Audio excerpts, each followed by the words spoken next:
Magluluto ako guys ng ginataang hipon. Ayan, naglagay na ako ng gata. Mga 2 nyug yan guys. Pinagata ko sa palengke. Ayan. Tapos lagyan ko ng sili. Ayan. Pagkakulo nilagyan ko ng bawang. Siyempre, lalagyan ko din ng pampalasa na ginisa mix. Ganyan siya guys. Ayan. Kumukulo na. Ganyan. Para hindi siya mamuo. Tapos, nalagyan ko ng konting asin. Ayan siya guys. Paminta.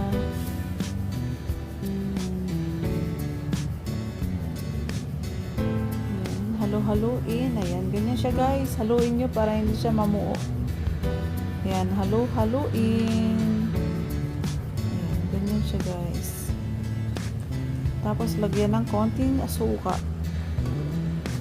Ayan, medyo ano na siya. Patuyo na ganyan guys. Kailangan ganyan ang texture bago ilagay ang hipon. Ayan, nilabos ko na yan guys. Tapos, tuluan ko na siya. Tapos saka ko nilagay sa aking gata. Ganyan siya guys. Ayan.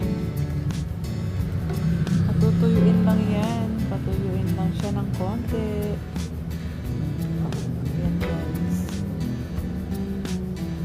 Ayan. Patuyuin lang ng konti. At luto naman na yan guys. Ayan siya.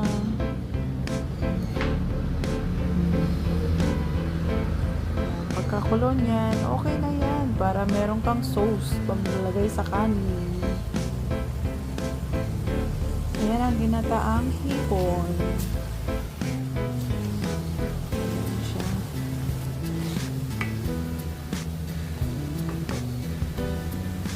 Ayan, luto na yan guys.